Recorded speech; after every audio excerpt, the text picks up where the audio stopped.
सीतारामचंद्र भगवान की जय।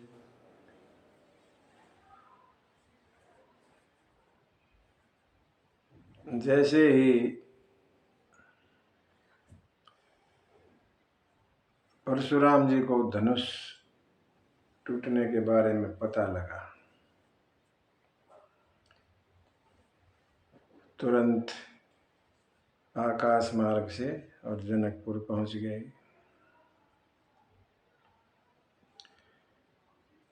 परशुराम जी भगवान के आवेशावतार हैं।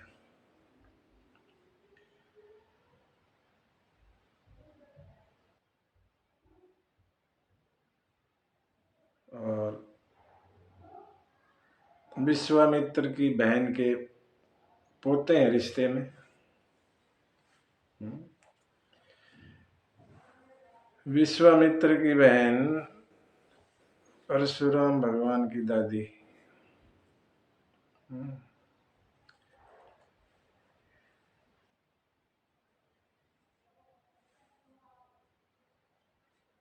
जमदग्नि के पुत्र हैं और रेणुका माता का नाम।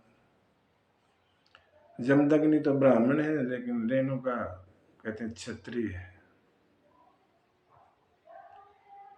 ऐसे परशुराम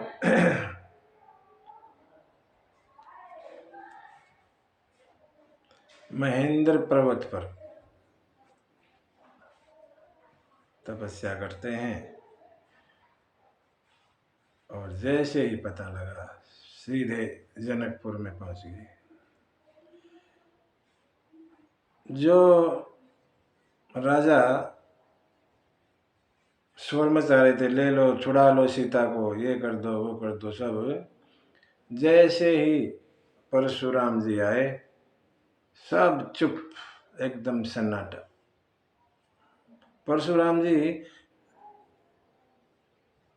गौर शरीर है, गोरे रंग के हैं, लेकिन गुस्से में चेहरा लाल हो गया थोड़ा सा, ऐसा लिखते हैं गोस्वामी जी।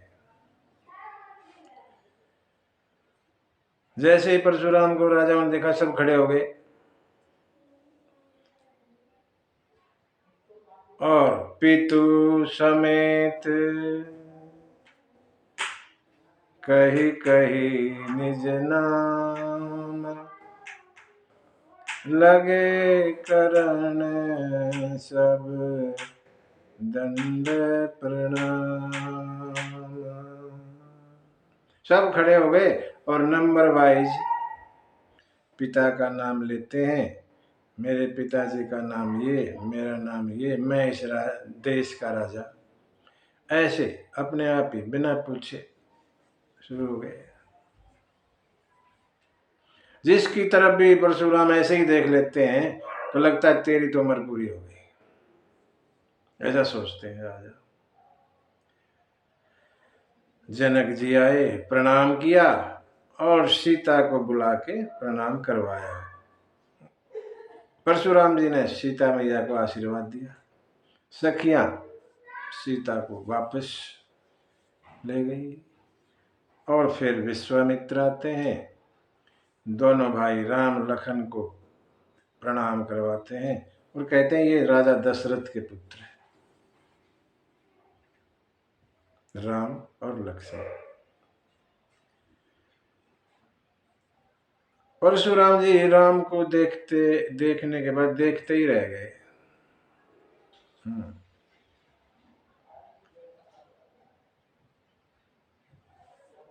और फिर जो है भीड़ को देखा, जनक से पूछने लगे भी महाराज जनक, ये भीड़ किस बात की इतनी सारी? जानते हैं फिर भी पूछ रहे हैं। जनक जी ने सब बताया, महाराज ऐसे ऐसे स्वयंवर है, पुत्री का हमारी का, सब राजा आए हुए स्वयंवर में। और जैसे थोड़ा मुड़े तो धनुष के टुकड़े दिखाई दिए टूटे हुए नीचे जमीन पे, और एकदम गुस्से में हो गए। अतिरिस माने बहुत गुस्से में। अतिरिस बोले बचन कठोरा, कह जड़ जनक धनुष के ही तोरा। राजा जनक जी ज्ञानी है। उन ज्ञानी राजा जनक को परशुराम कहते, रे जड़ जनक, मूर्ख, ये धनुष किसने तोड़ा? शिव जी का धनुष।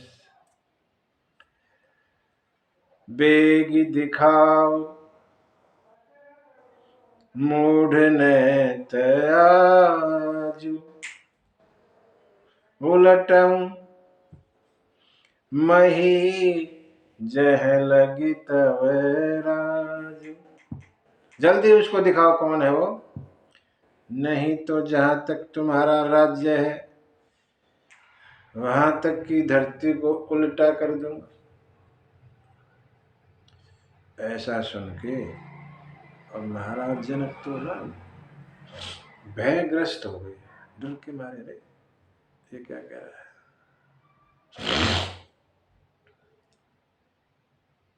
जो दुष्ट राजा थे वो खुश हो गए, प्रसन्न हो गए। हाँ, धनुष तोड़ने का पता लगेगा, तब तो बड़ा चाव से तोड़ दिया, पता लगेगा ना। और कहने लगे, ये धनुष तोड़ना इतना बड़ा काम थोड़ी था, हम भी तोड़ सकते थे, हमने तो जानबूझ के तोड़ा ही नहीं। क्यों नहीं तोड़ा? पता था ये आएगा, इससे कौन निपटेगा, इसलिए जानबूझ के हमने तोड़ा नहीं। ऐसे दुष्ट राजा कह रहे हैं।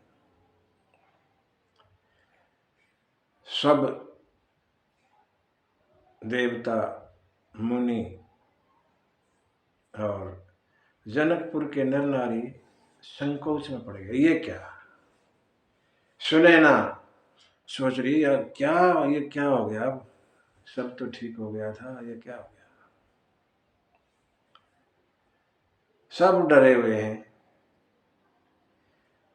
भगवान राम ने सबको ऐसे देखा, भयग्रस्त देखा, सोच रहे मेरे रहते हुए डर। कहने लगे, राम जी, जनक ने कुछ जवाब उत्तर नहीं दिया। राम जी बोले,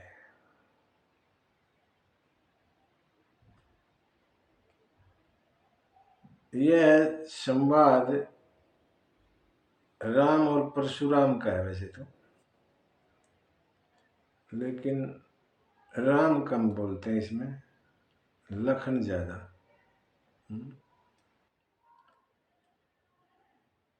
राम जी कहने लगे, नाथ,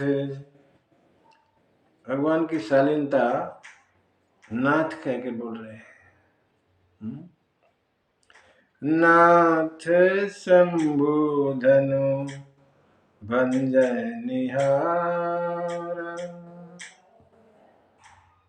होई के हुए कै दास तुम्हारा, आय सुकाहा कहिए कि न मोही, सुनी रिसाई बोले मुनि कोई। राम जी कहने लगे, हे नाथ, जिसने भी ये तोड़ा धनुष शिव जी का, वो कोई आपका दास ही होगा। क्या आज्ञा है उस दास के लिए?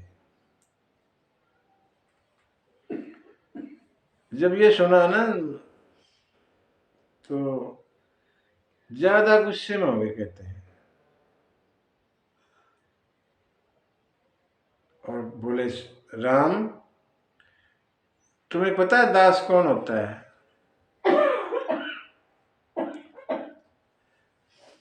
दास या सेवक कौन होता है? अपने आप ही कहने लगे, दास वो होता है जो सेवा करे। हैं?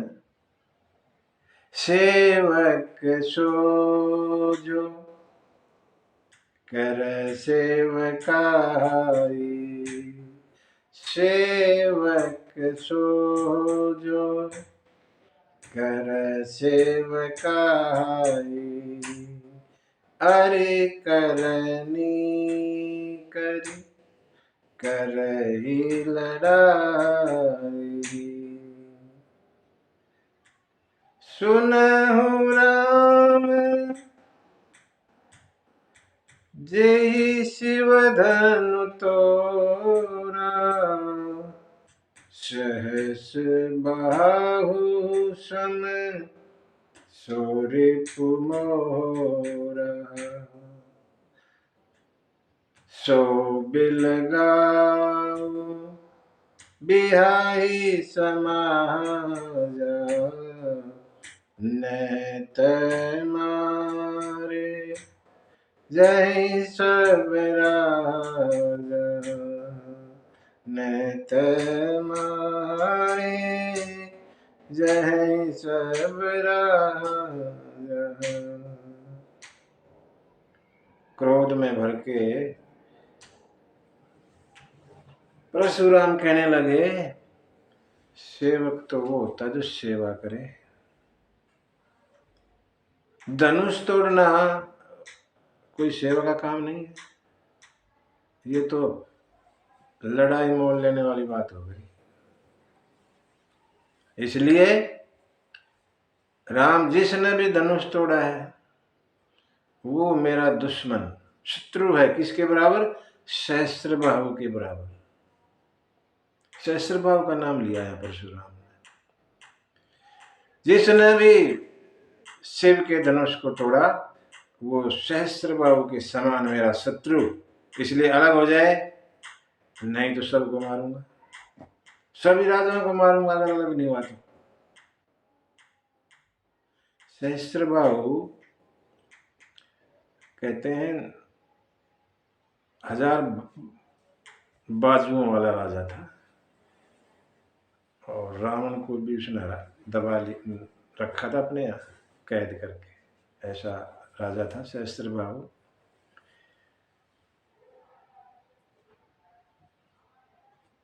इनके आश्रम में पहुंच गया परशुराम के में।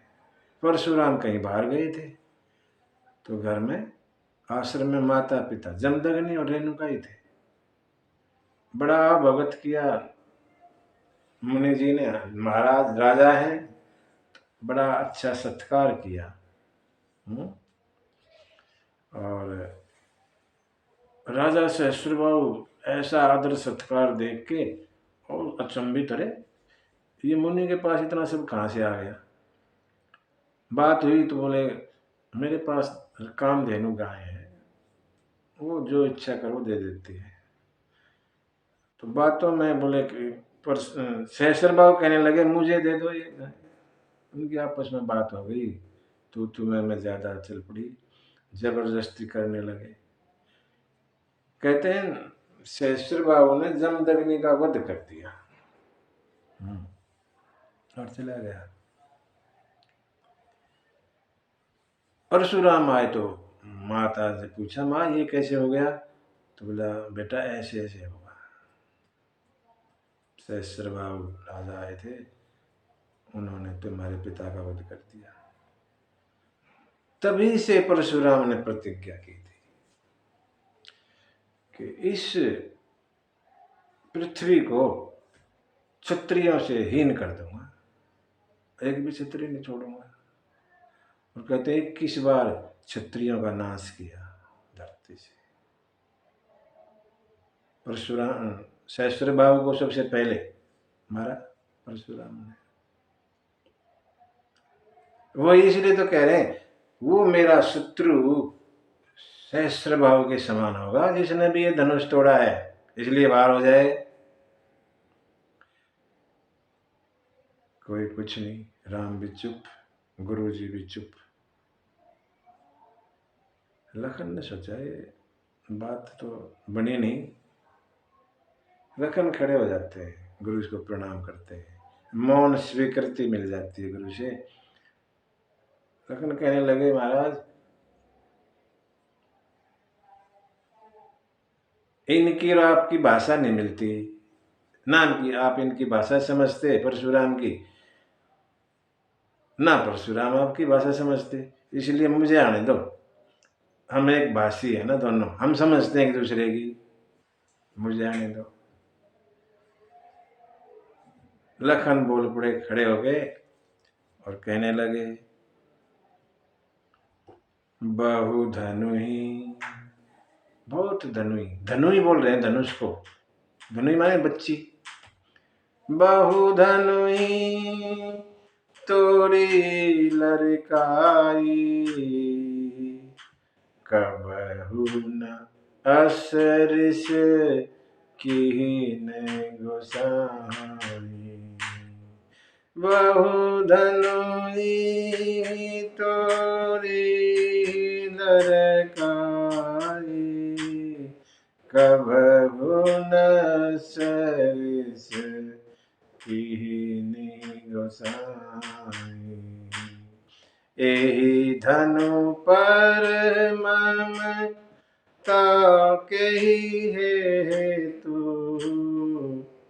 सुनि रिसाई कह रघुकुल के हेतु, सुनि रिसाई कह रघुकुल के हेतु। रे नृप बालक काल बस, बोलत तुहिन संभार, धनुहि सम त्रिपुरारी धनु, विदित सकल संसार। लखन कहने लगे महाराज ऐसी दुनिया तो बचपन में बहुत तोड़ी, तब आपने गुस्सा नहीं किया, इस धनु पे इतनी ममता क्या है, इससे आप पे क्या लेना देना है, ज्यादा गुस्सा कर रहे हो। लखन ने कब तोड़ दी, बचपन में। कहते हैं संत महात्मा ऐसा कहते हैं, जब परशुराम ने क्षत्रियों का पृथ्वी से नाश किया तो उनके अस्त्र शस्त्र ला के आश्रम में ढेर लगा दिया, पहाड़ का पहाड़ खड़ा कर दिया। ये सब देख के देवताओं को चिंता हुई, अगर ये पूरा ढेर किसी राक्षस के हाथ लग गया तो उसको तो बड़ा अच्छा हथियार मिल जाएगा, तुम्हारे साथ लड़ाई करने को तैयार हो जाएंगे। कुछ न कुछ किया जाए। पृथ्वी माता को याद किया, पृथ्वी ने शेषनाग को सब योजना बताई और पृथ्वी माता एक बुढ़िया का रूप लेके शेषनाग को अपना बच्चा बना लिया और चली परशुराम के आश्रम में। बुढ़िया का वेश बनाया। परशुराम ने देखा तो कोई बुढ़िया है, साथ में बच्चा भी है छोटा। प्रणाम किया। पृथ्वी माता ने बताया कैसे ऐसे मैं तो ना घूमती रहती हूँ, मेरा कोई नहीं है, कुछ दिन यहाँ रह लूंगा आपके पास। बोले हाँ ठीक है, मैं मुझे भी कहीं जाना है और तुम 3-4 दिन आश्रम में रहो। बोला ठीक महाराज, लेकिन एक बात है। क्या बात है? मेरा बच्चा थोड़ा शरारत करता है, ऐसी कोई शरारत कर दे बच्चा तो गुस्सा मत करना। बोला नहीं बच्चे तो शरारत करते रहते, गुस्सा क्या करना। परशुराम चले गए और यहाँ पर जो है जैसी योजना थी ना वैसे ही लखन ने वो सारा ढेर तोड़ कर तहस नहस कर दिया, एक तरफ फेंक दिया सारा। 3-4 दिन के बाद आए परशुराम ने देखा, ये सारे अस्त्र शस्त्र कहाँ, दूर देखा लूटे, ये किसने तोड़े ये सब? वो बोलिए महाराज मैंने कहा था ना बच्चा थोड़ा शरारती है, इन्हें तोड़ दिए ऐसे खेल खेल में। भाग यहाँ से। गुस्सा तो नहीं कर सकते क्योंकि पहले वचन दे रखा है, कुछ कह भी नहीं सकते। फिर बोला चले जाओ यहाँ से। गुस्सा खाली थोड़ा दिखा के और वहाँ से भेज दिए। उसी बात को यहाँ लखन कहते हैं। बचपन में बहुत धनुया तोड़ी थी मैंने, तब आपने कभी गुस्सा नहीं किया इतना सारा जितना आज कर रहे। ये सब सुन के और गुस्से में हो गए। बोला रे राजा के बच्चे, राजा के बालक, संभाल के बात कर। शंकर के धनुष को तू धनु ही बोलता है, जिसको सारा जगत जानता है, तू धनु ही कह रहा है इसको। तेरा काल आ गया लगता है। लखन परशुराम की हर बात पे ना हंसते हैं, मुस्कुराते हैं, अपमान सा करते हैं एक तरह से, बात को ज्यादा लेते ही नहीं दिमाग में। कहने लगे महाराज धनुष तो सब बराबर होते हैं, कोई ऐसा धनुष तो नहीं जिसको मारोगे वो जीव आएगा, मारेगा ही, चोटी पहुंचाता है धनुष का, तो काम यही है। पुराना धनुष था, टूट गया। राम ने तो इसको नए नए के हिसाब से देखा था, छुअत टूट गया। जैसे ही छुअत टूट, रघुपति नहीं दोष, मुनि बिनु काज करहि कस दोष रोष। क्यों गुस्सा कर रखा था, टूट गया, पुराना था। और गुस्से में तू मेरे स्वभाव को नहीं जानता, तेरे को बालक करके छोड़ रहा हूं, नहीं तो मैं बाल ब्रह्मचारी अति को ही, मैं बाल ब्रह्मचारी हूं, बड़ा क्रोधी महात्मा हूं, खाली मुनि मत जान। क्षत्रियों का द्रोही हूं मैं। भूमि, अब ये जो पृथ्वी है पूरी, अपनी भुजाओं के बल से क्षत्रिय विहीन की है मैंने बार बार। सहस्र बाहु भुज छेदनिहार, परशु बिलोकु महीप कुमार। ये मेरा फरसा दिखाई देता है, सहस्र बाहुओं की हजारों भुजाओं को इसने छेदन कर दिया। अपने माता पिता को सोच में मत डाल।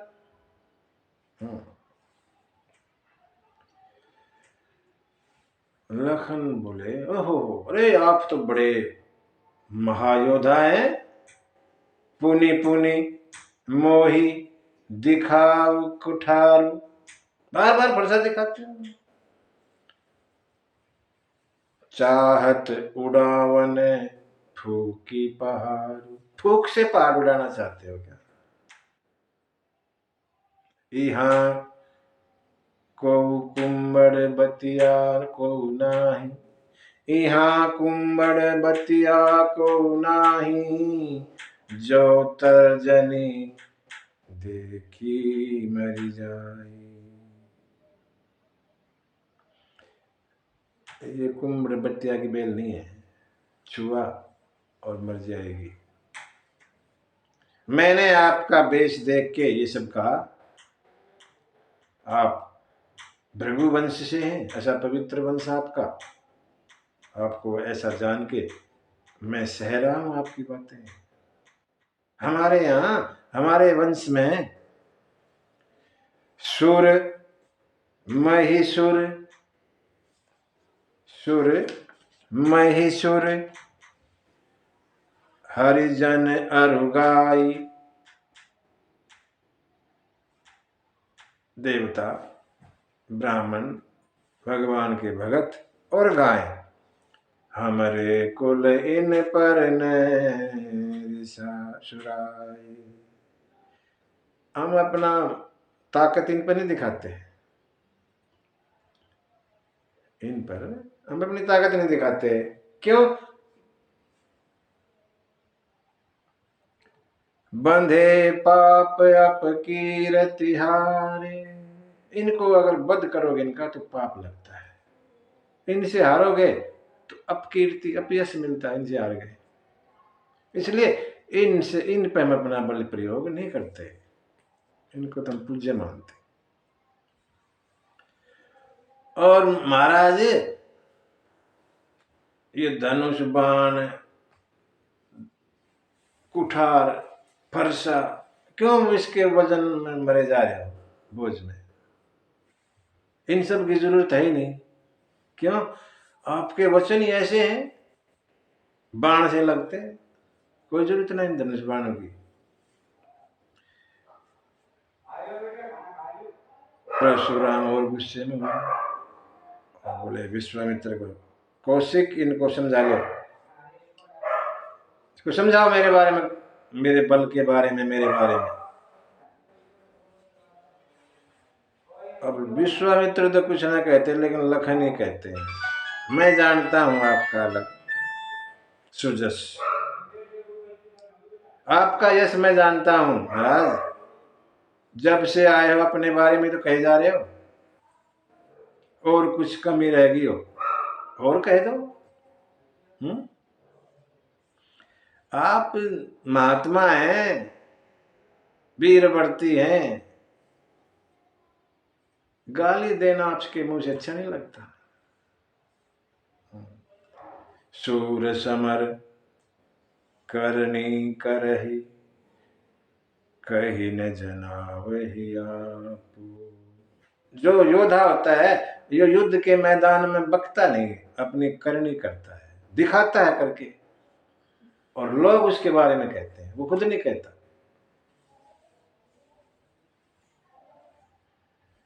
तुम तो ऐसे लगते जैसे काल को अपने साथ लेके आए हो, ऐसे सुन के और फिर फरसा उठा लिया। अब मुझे सब कोई दोष मत देना, ये बालक तो मरने लायक ही है। बालक मान के मैंने बहुत इसको बचाया, लेकिन ये नहीं। बीच में विश्वामित्र आ जाते हैं, बच्चा छोड़ो, बच्चों को के उस पर ज्यादा ध्यान नहीं देते बड़े आदमी। ठीक है, आपकी उससे छोड़ रहा हूं, नहीं तो इसको मारता।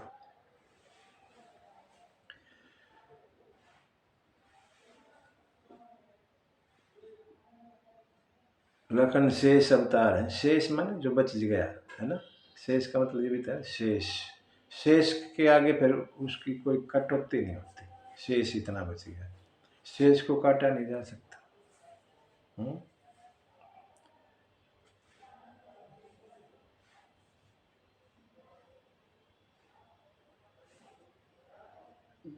विश्वामित्र सोचते हैं इनको समझ में नहीं आ रहा अभी कौन है ये,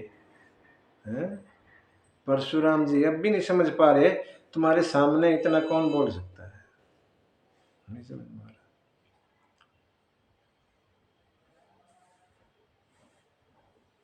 लखन कहने लगे आपके शील को मैं जानता हूं,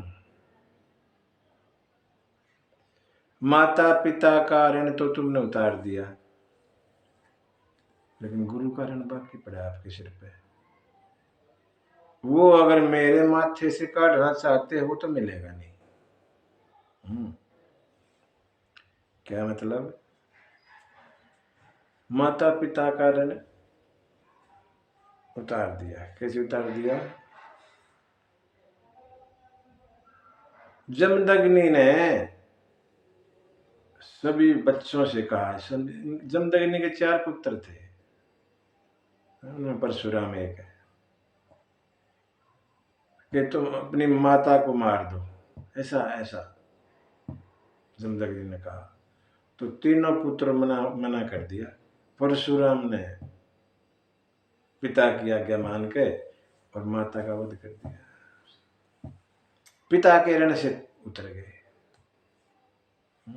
पिता का माना कहा,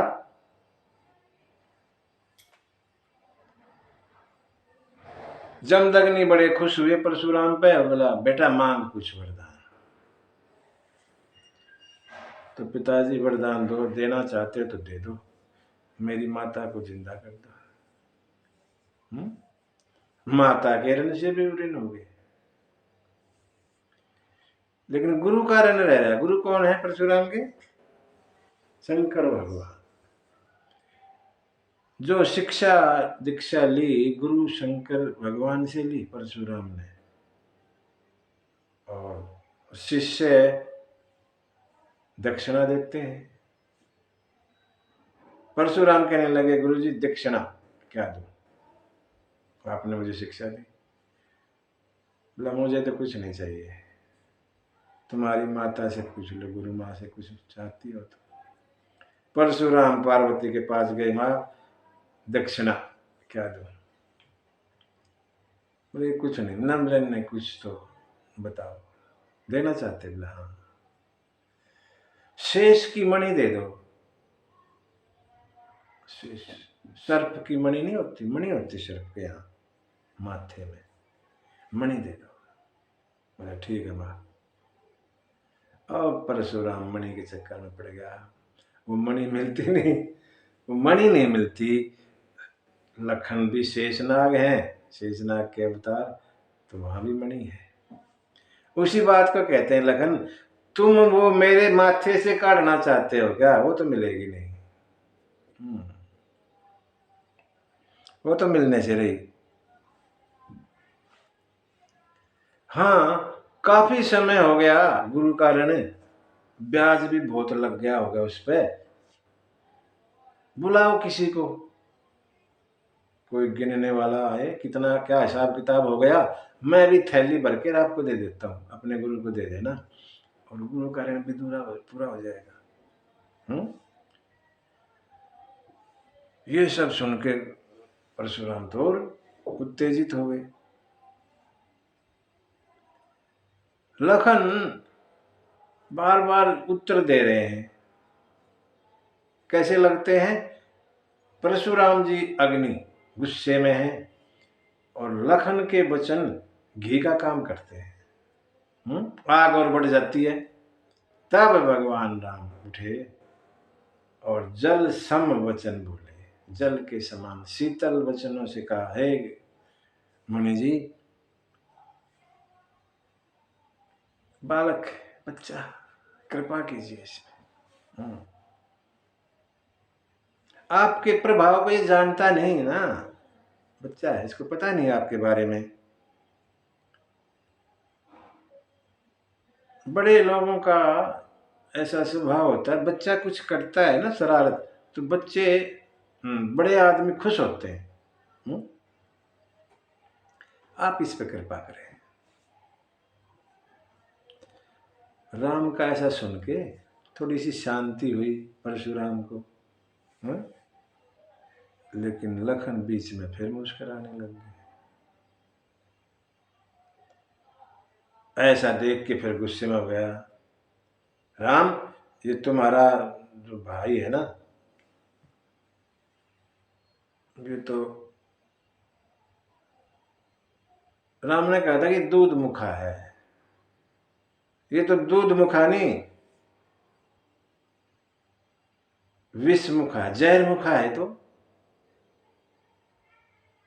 बाहर से गोरा है लेकिन अंदर से काला, तुम्हारे हिसाब से नहीं चलता, जैसे तुम हो वैसा ये नहीं है।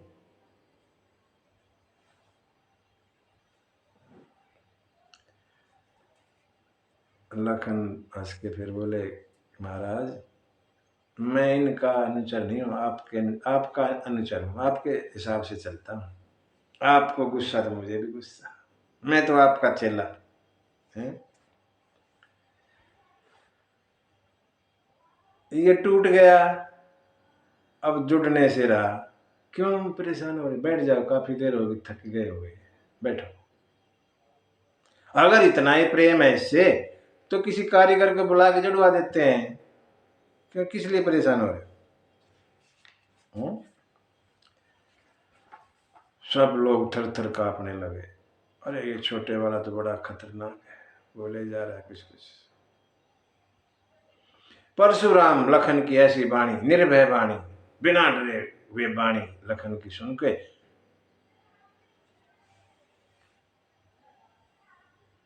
बल की हानि होती है, बल कम पड़ता जा रहा है परशुराम का।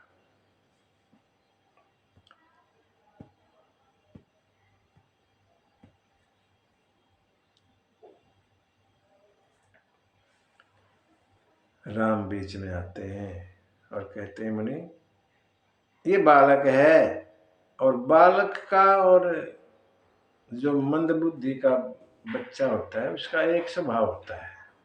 कोई मंद बुद्धि है, एक बालक, एक जैसा होता है उनका। इन पर जो है ना गुस्सा नहीं करते। फिर भी इसने कुछ तुम्हारा कसूर भी नहीं किया, अपराध भी नहीं किया है। अपराधी मैं नाथ तुम्हारा, मैं आपका अपराधी हूँ, इसलिए कुछ भी करना हो, कृपा करनी हो, क्रोध करना हो, मारना हो, छोड़ना हो, मेरे पर करो।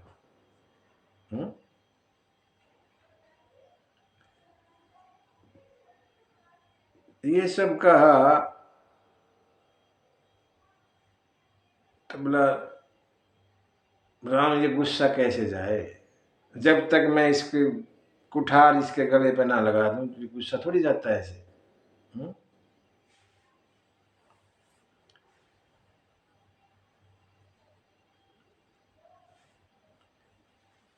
लखन बोलते रहते हैं और परशुराम कहते हैं इनको मेरी आंखों से दूर ले जाओ। लखन बोले आंखें बंद कर लो, मेरे जाने की क्या जरूरत है, दिखाई नहीं दूंगा।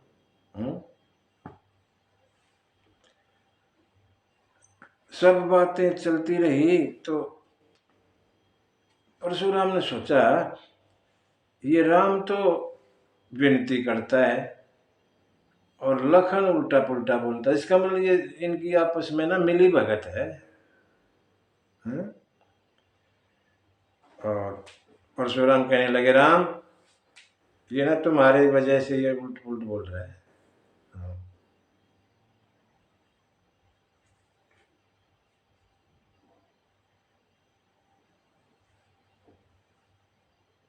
राम बोले महाराज बोले यो और गुस्सा मेरे पे करो, ये कौन सी बात हुई, सीधा होना भी अपराध है क्या?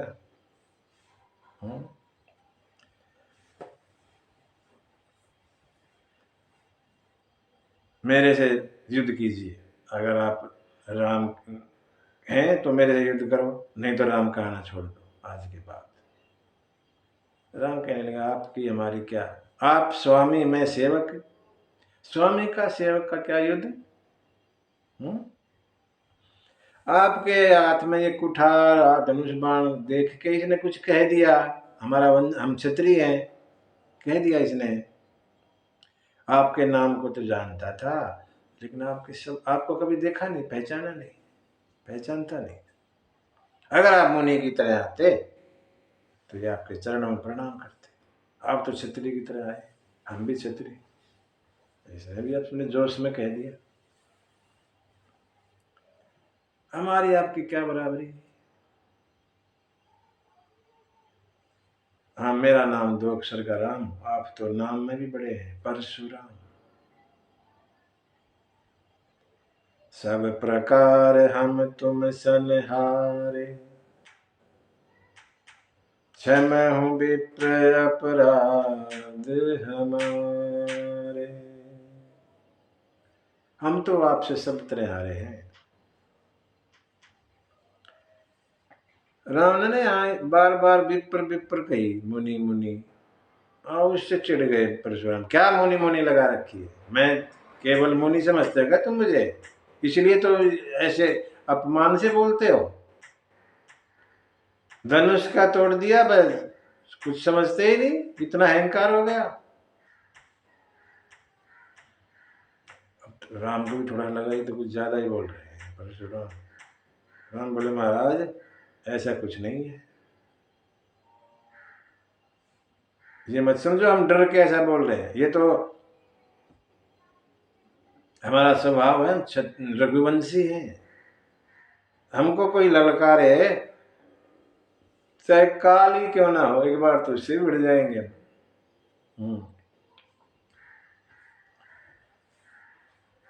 लेकिन विप्र वंश जो है, जो ब्राह्मण वंश है, उसका प्रभाव ऐसा है, अभय होई जो तुम्हें डराई। आप जो ब्राह्मण से भय डरेगा वो फिर अभय हो जाएगा, उसको फिर किसी से डर नहीं लगेगा। ऐसा ब्राह्मण वंश का प्रभाव है। ये सब वाणी सुन के और थोड़ा शांत हुए। और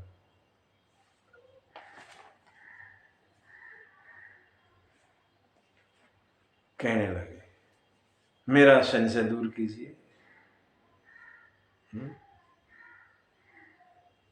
राम रमापति कर धनु लेहु, खेचहु मिटे मोर संदेहु। आप ये अजगव धनुष मेरे पास है, इसको लीजिए और मेरा संदेह दूर कीजिए। जैसे दिया, देत चाप आप ही चली गयऊ, परशुराम मन विस्मय भयऊ। जैसे ही देना चाहा परशुराम ने, अपने आप चला गया।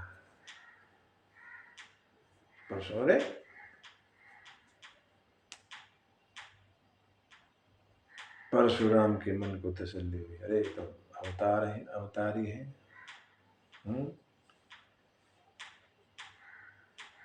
और परशुराम ने फिर भगवान राम की जय जयकार की।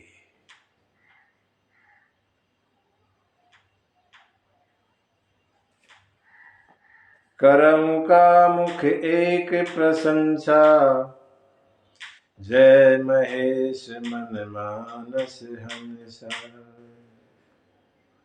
अनुचित बहुत कहेऊ अज्ञात, क्षमहु क्षमा मंदिर डोरा।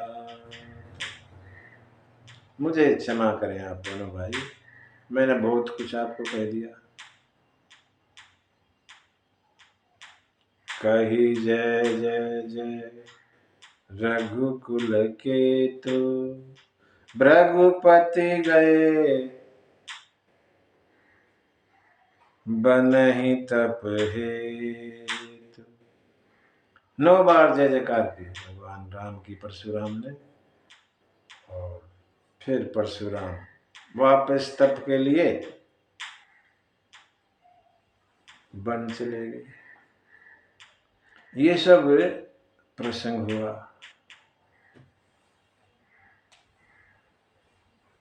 कहते हैं ये जैसे गीता है ना, गीता ऐसे ही यहाँ भी है। जैसे गीता 18 अध्याय में है, तो ये राम परशुराम संवाद भी 18 दोहों में है। गीता 18 अध्याय में है, ये 18 दोहों में ये रामायण की गीता है।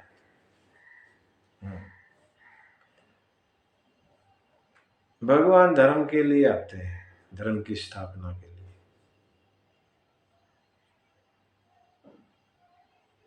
यहाँ पर अभी धर्म का पालन नहीं हो रहा, उधर महाभारत में भी धर्म का पालन नहीं कर रहे थे। अर्जुन क्षत्रिय हैं और कहे मैं नहीं लड़ता, धनुष बाण नीचे रख दिए। एक क्षत्रिय अपना धर्म नहीं निभा रहा था, तो वहां भगवान ने कृष्ण अवतार में धनुष उठवाए अर्जुन से। यहाँ राम अवतार ने, भगवान ने धनुष छुड़वाया। किसका? परशुराम का। परशुराम ब्राह्मण है, क्या लेना देना उसको हथियार से? वो अपना धर्म भूल रहे हैं, ब्राह्मण का धर्म, क्षत्रिय के धर्म को लेकर चल रहे हैं। इसलिए परशुराम से धनुष छुड़वाया।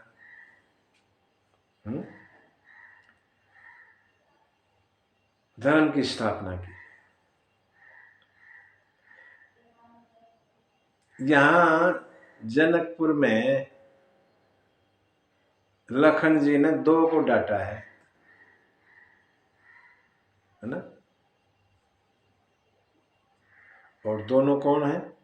एक महाज्ञानी, एक महावीर है जिसको कोई जीत नहीं सकता। ऐसे हैं दोनों। एक ज्ञानियों में सबसे ऊपर जनक महाराज और एक योद्धाओं में सबसे ऊंचे परशुराम जी। दोनों को डांटा। कैसे डांटा? एक को धनुष टूटने से पहले डांटा, एक को धनुष टूटने के बाद डांटा। एक को क्यों डांटा? एक कह रहा है कि धनुष क्यों नहीं टूट रहा, इसलिए। दूसरा कह रहा धनुष क्यों तोड़ा, इसलिए डांटा। एक ना टूटने पर डांटा, एक तोड़ने पर डांटा। ऐसा लखन जी ने डांटा या दोनों।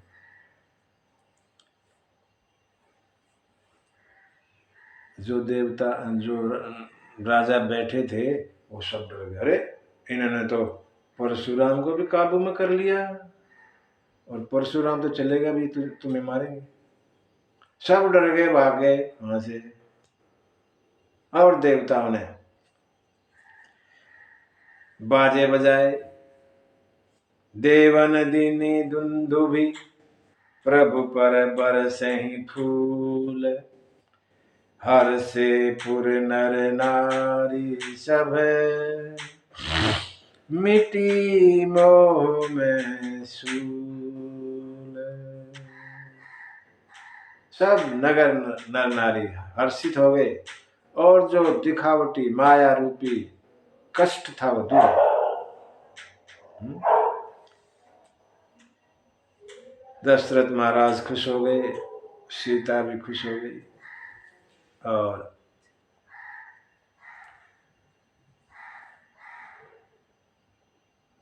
जनक महाराज विश्वामित्र के पास आए, प्रणाम किया और कहा, हे भगवान, आपकी कृपा से राम ने धनुष को तोड़ दिया।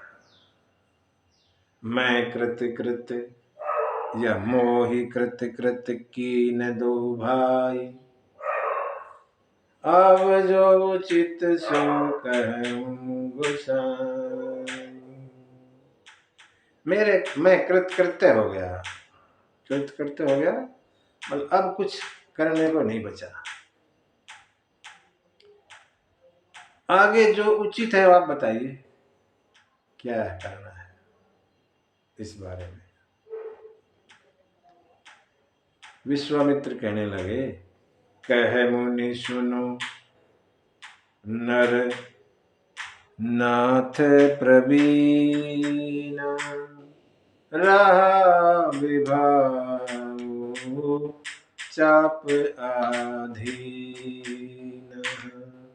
कह मुनि सुनो नर नाथ प्रवीण, रहा विभाव चाप आधीन।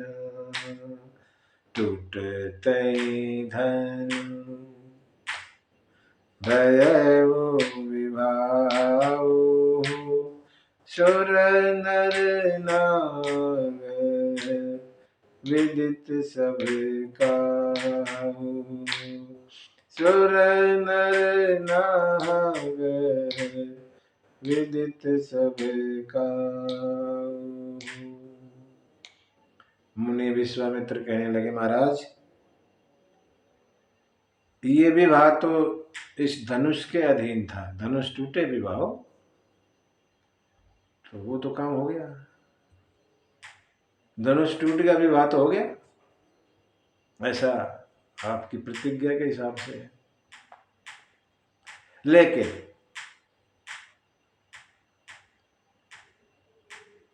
अब जैसा आपके वंश में वेद के अनुसार व्यवहार है, वैसा आप कीजिए।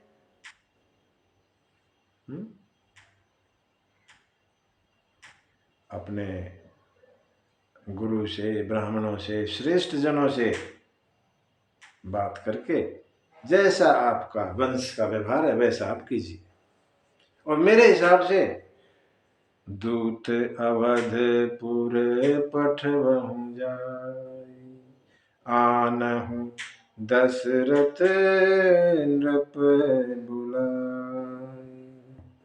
मेरे हिसाब से तो दूत भेजो अयोध्या में और दशरथ जी को कहीं बारात लेकर आए।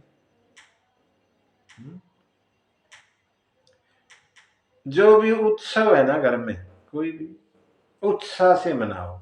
वहां पे ना दरिद्रता मत दिखाओ।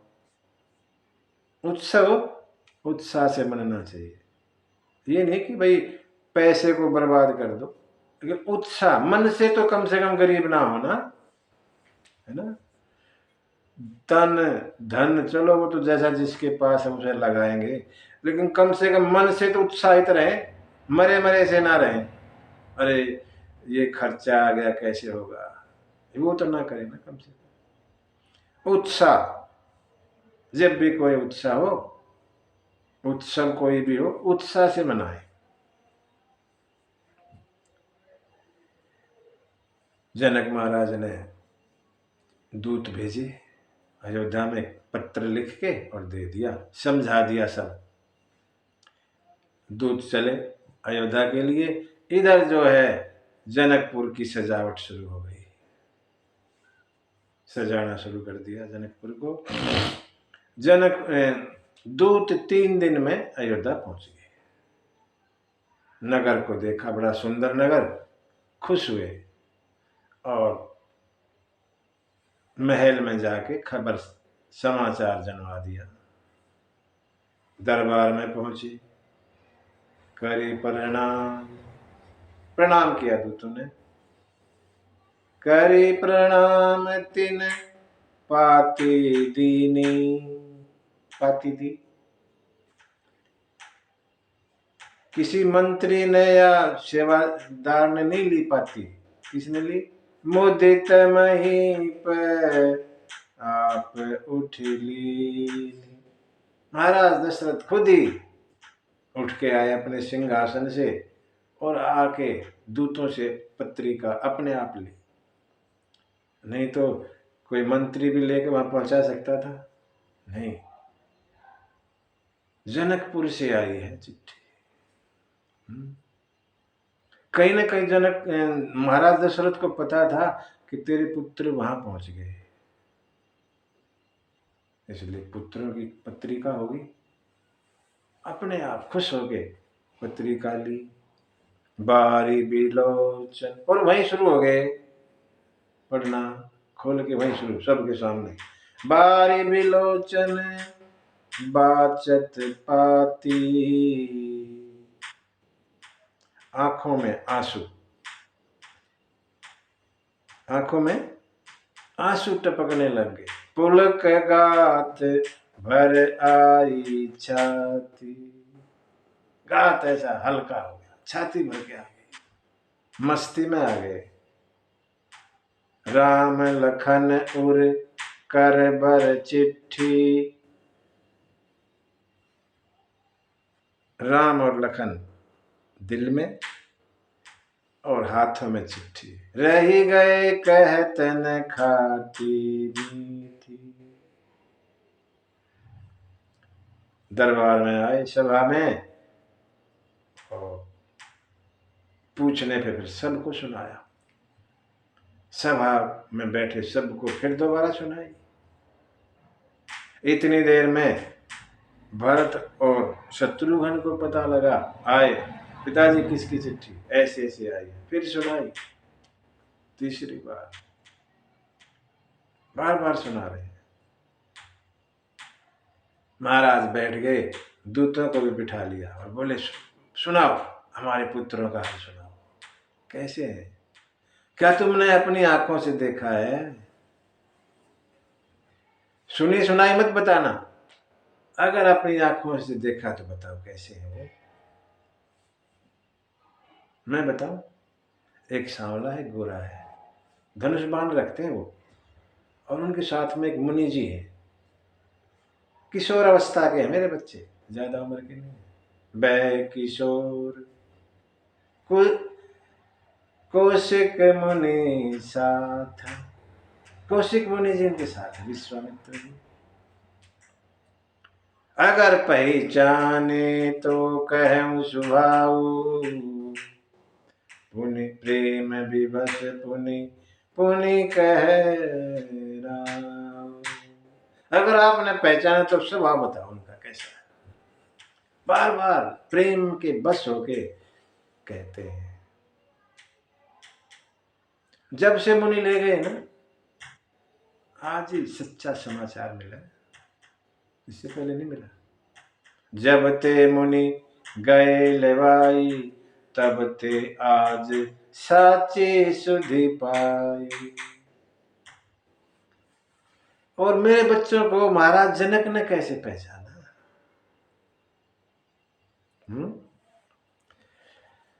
ये सब सुन के दूत मुस्कुराने लगे, कैसे महाराज थे बार बार, और बोले महाराज आप बड़े धन्य हैं, राम लखन जैसे आपके पुत्र,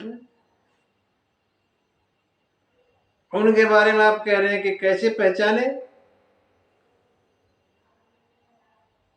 तीनों लोकों में उनका उजियारा है।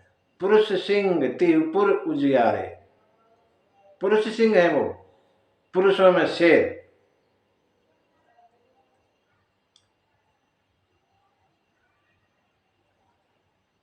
पूछन जो गुण तनय तुम्हारे, पुरुष सिंह तिहुपुर उजियारे।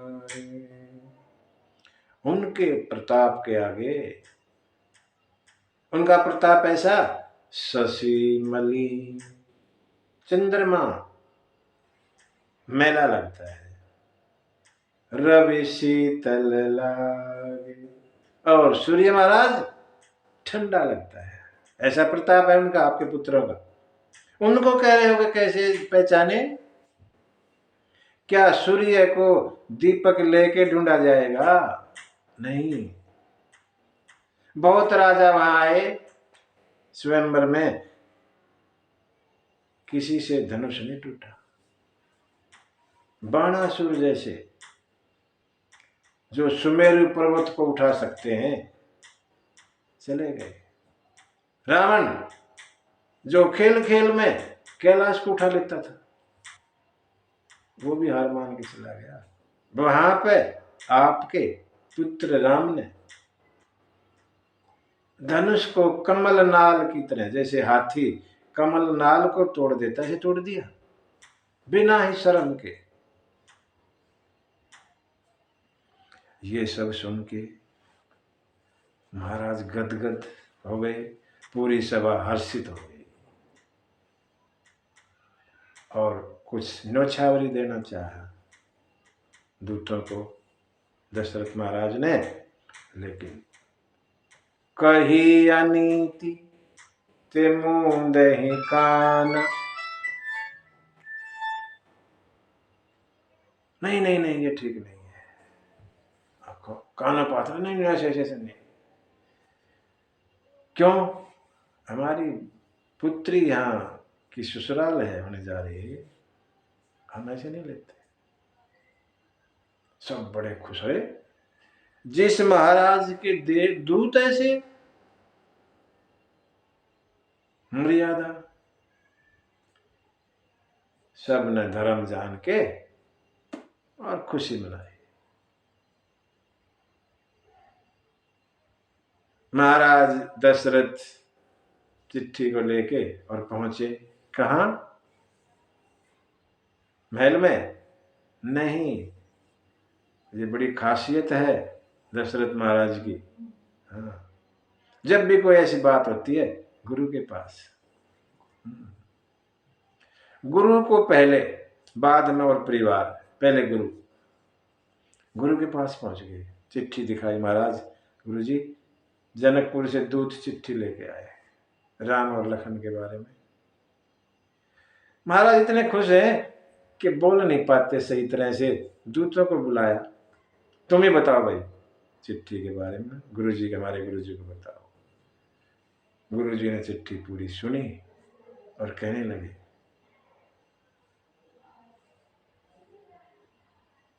जो पुण्यशाली पुरुष होता है ना, पुण्य जो करता है, उसके लिए पूरी पृथ्वी पर सुख ही सुख है, सुख ही सुख रहता है, उसको ढूंढने नहीं पड़ता सुख। जैसे नदियां बिना ही बुलाए सागर में जाके गिर जाती है, सागर थोड़ी कहता आ जाओ मेरे ना, सागर कभी नहीं कहता, फिर भी सारी की सारी नदियां सागर में जाती। जिमी सरिता सागर में हो जाई, यद्यपि ताहि कामना नाही। तिमी सुख संपत्ति बिनहि बोलाए, धर्मशील कहूं जाई सुभाए। ऐसे ही जो धर्मात्मा राजा है, धर्म कोई भी पुरुष है, धर्मात्मा कोई है, पुण्यशाली है, सुख संपत्ति सब बिना बुलाए उसके पास चले जाते, उसको बुलाना नहीं पड़ता, विनती नहीं करनी पड़ती मुझे सुख संपत्ति मिले ना, अपने आप ही आती है। आपसे पुण्यशाली तो कोई है ही नहीं। सुकृति तुम समान जग माही, भय गुण है को हो नहीं। इस संसार में अब जैसा पुण्यशाली ना कोई हुआ, ना अब है और ना आगे होने वाला। ऐसे गुरुजी ने दशरथ के बारे में कह दिया। तुम ते अधिक पुण्य बढ़का के, राजन राम सरिस सुत जाके। तुमसे ज्यादा पुण्यशाली कौन हो सकता है? जिसके पुत्र राम है। तुम कहूँ सर्व काल कल्याण, सजहूँ बरात बजाई निशान। तुम्हारा सब तरह से कल्याण है, बारात सजाइए। महाराज दशरथ को आज्ञा मिली गुरुजी से और महल में आए, दूतों को वास दिया ठहरने के लिए, और महाराज पहुंचे महल में, रानियों को बताया, फिर पढ़ा पत्र को, फिर पढ़ा। रानियां खुश पत्र को लेके बार बार हृदय को लगाती हैं।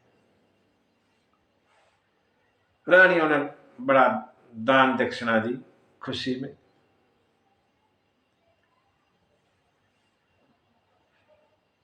राम और लखन की कीर्ति को बार बार भूप दशरथ महाराज सुनाते हैं।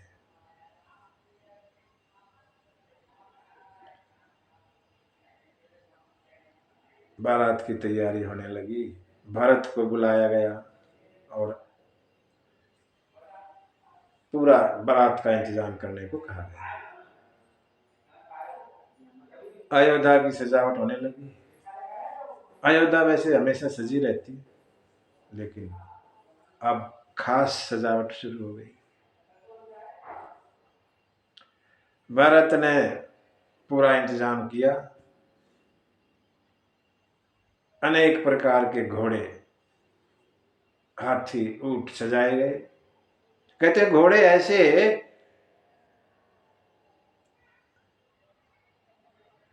पैर रखते जैसे अंगार पे पैर रख दिया हो। गति ऐसी, पवन से भी तेज चलते हैं। दो रथ खास तौर सजाए गए, एक गुरुजी के लिए, एक महाराज के लिए। ऐसे घोड़े हैं रथ में, सूर्य के घोड़ों को भी लज्जा दे। पानी पे ऐसे चलते जैसे धरती पर चल रहे हो, इतना तेज चलते, पता नहीं लगता। तैयारी की, गुरु की आज्ञा ली और बारात चली। सभी शकुन रास्ते में होने लगे। शकुन, सभी शकुन भगवान से ही तो हैं। तो शकुन भी अपने आप को धन्य करना चाहते हैं, सभी हाजिर हो गए अपने आप। बड़े शकुन गिनाए यहाँ तुलसी बाबा ने, 12 शकुन लिखे। बनई न बरनत बनी बराता, होई सगुन सुंदर शुभदाता।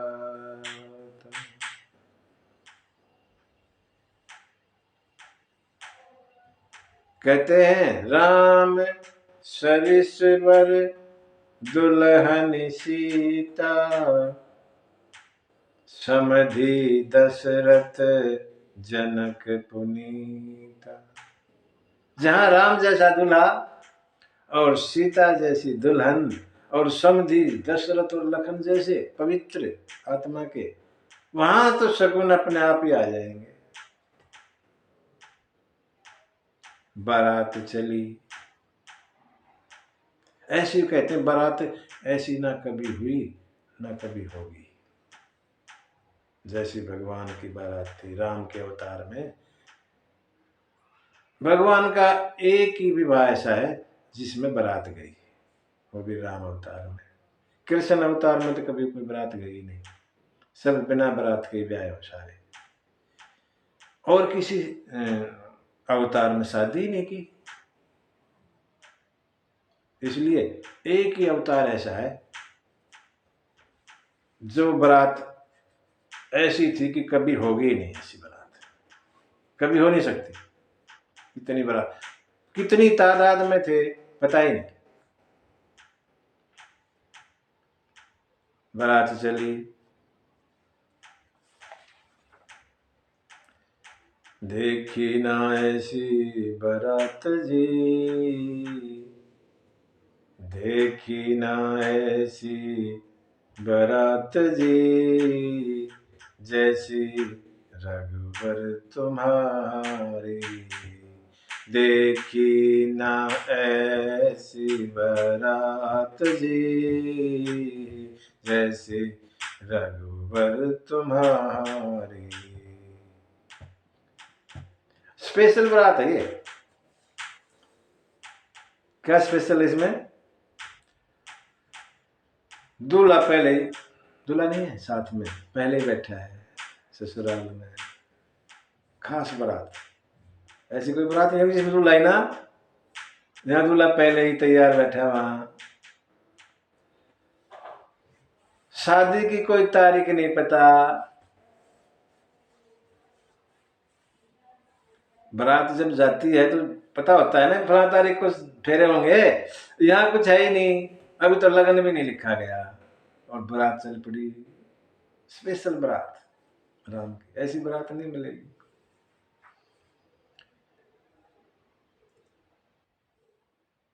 रास्ते में 3-4 दिन जैसे लगेंगे तो बीच बीच में रुकते हैं ना, लोग पूछते हैं कि बारात कहाँ से आई? अयोध्या से। अच्छा, जाएगी कहाँ? जनकपुर जाएगी। दूल्हा कौन है आपने? अब दूल्हे के नाम पे चकरा जाते हैं बराती, क्या कहें। आगे वाले कह देते हैं पीछे है, पीछे वाले कह देते हैं आगे है, ऐसे। लेकिन कितना कितनों को कहेंगे। ये बात दशरथ के पास गई, दशरथ ने गुरुजी से पूछा, गुरुजी ऐसा ऐसा लोग पूछते हैं, क्या कहें? क्यों, इसमें क्या दिक्कत है? भरत को कह दो। भरत भी राम की तरह ही शकल में। और गुरु जी जानते हैं कि सबका विवाह होना है, गुरु को तो पता है पहले ही। इसलिए ये भी दूल्हे ही है। और कहते हैं, लोग पूछते हैं, पूछे लोग कहाँ है दूल्हा, पूछे लोग कहाँ है दूल्हा, सुनी अवधि सकुचात जी, कहा कहिए बिचारे, सुने अवधि सकुचात जी, कहा कहिए बिचारे, देखी ना ऐसी बारात जी, जैसी रघुबर तुम्हारी।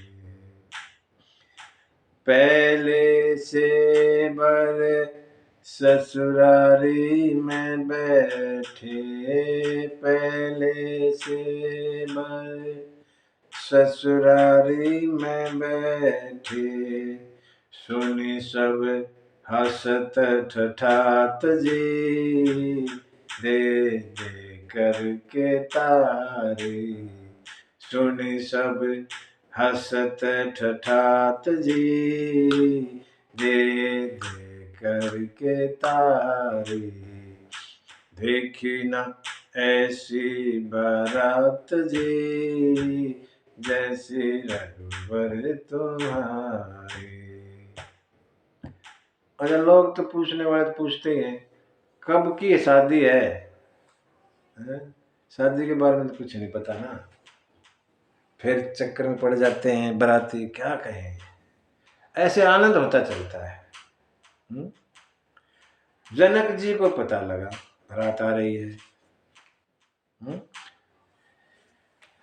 जनक ने पता लगा तो क्या किया, जनक आवत जानी भानुकुल के तू, आवत जानी भानुकुल के तू, सरितन जनक बंधाए सेतु, सरितन जनक बंधाए सेतु, बीच बीच बर बास सुहाए, सुरपुर सरिस संपत्ति छाए, बीच बीच बर बास बनाए, सुरपति सुरपुर सरिस संपदा छाए। जनक को पता लगा कि बारात आ रही है। रास्ते में जितनी नदियां पड़ती थी सब पे पुल बनवा दिए। कोई दिक्कत नहीं हो बारात को आने में। वहां जिस जिस भी राजा का वो क्षेत्र था उससे विनती की, आप पुल बनवा दो, खर्चा हमारी तरफ से होगा। सब ने नदियों पे पुल बांध दिए।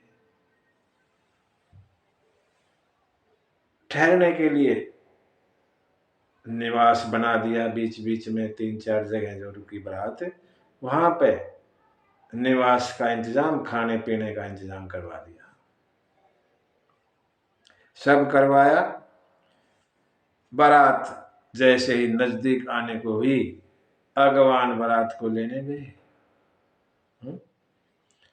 अगवानों ने प्रसन्न मन से बारात की अगवानी की और जनवासे में ठहराया। 4 दिन लग गए बारात को आने में। 4 दिन में बारात अयोध्या से जनकपुर पहुंच गई। सीता मैया को पता लगा बारात आ गई, अपना कुछ प्रभाव दिखाया, रिद्धि सिद्धि को बुलाया और कहा कि बारात का पूरा स्वागत कीजिए आप ठाठ बाट से। और रिद्धि सिद्धियों ने जो है जैसा स्वर्ग में होता है ऐसा सारा इंतजाम फटाफट कर दिया। किसी को कुछ पता नहीं, राम को पता। राम मन मन में मुस्कुराए। राम और लखन ने देख सुना कि बारात आ गई और पिता से मिलने की इच्छा हुई। गुरु को कह नहीं पाते, गुरु से कह नहीं रहे, संकोच करते हैं गुरु को कहने में। लेकिन गुरु जी समझ गए पिता से मिलना चाहते हैं, दोनों को साथ में लिया और पहुंच गए जनवासी में, जहाँ पे बारात महाराज दशरथ रुके हुए थे। पहुंच गए। महाराज ने देखा दूर से विश्वामित्र गुरु जी आ रहे हैं। फटाक खड़े हुए और दंडवत प्रणाम किया।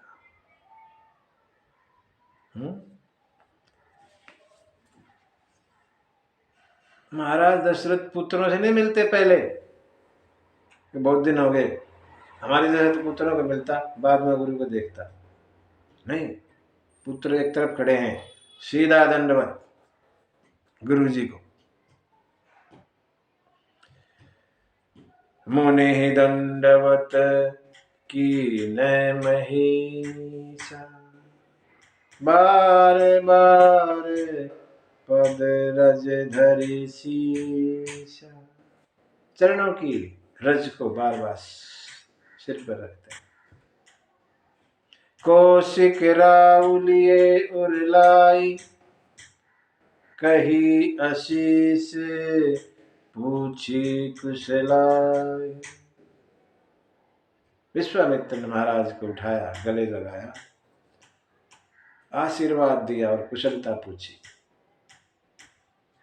अब फिर जो है, पुनि दंडवत करत दो भाई, फिर राम लक्ष्मण ने पिताजी को दंडवत किया। इसके बाद महाराज खुश हो गए। सुत ही अलाई, दोनों पुत्रों को हृदय से लगाया। दुसह दुख मेटे, अपने दुख दूर किए। मृतक शरीर प्राण जनु भेट, मानो मरे हुए शरीर में प्राण आ गए। दशरथ महाराज ने जब राम लखन को विश्वामित्र को सौंपा था, कहा था मेरे प्राण, ये बात कही थी कि मेरे प्राण हैं, खाली पुत्र नहीं, मेरे प्राण हैं मुनि जी। आज वो प्राण वापस आ गए। तो मृतक शरीर प्राण जन भेट, मानो मृतक शरीर को दोबारा प्राण मिल गए, जीवित हो गया। महाराज दशरथ का ऐसा हाल।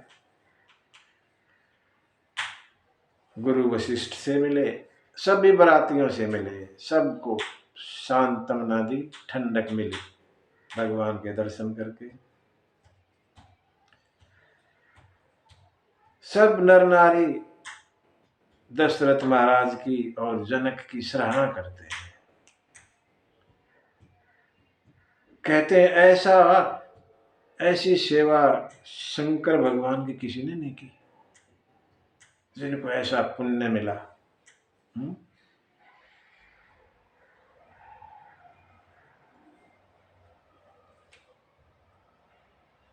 सखियां आपस में बात करती हैं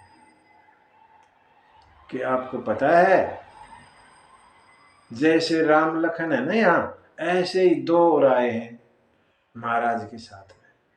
अच्छा, एक भरत है, वो तो बिल्कुल राम की जैसे। भरत राम ही की अनुहारी, सहसा लखी न सकहि नर नारी। अगर कोई एक बार देख ले उनको सामने से आता हुआ, पहचान नहीं पाएंगे कि ये राम है या भरत है। ऐसा लखन शत्रुसूदन एक रूपा, लखन और जो शत्रुघ्न वो एक जैसे। नख सिकते सब अंग अनूपा, नीचे से लेकर ऊपर तक एक जैसे हैं। हम तो भगवान से यही प्रार्थना करती हैं कि चारों भाई यहाँ का विवाह यही हो जाए। हमारे यहाँ भी तो चार हैं महाराज के, दोनों महाराजों के दो चार। अगर यहाँ विवाह हो जाए तो हम तो धन्य हो जाए। ऐसा मंगल जनकपुर में हो रहा है।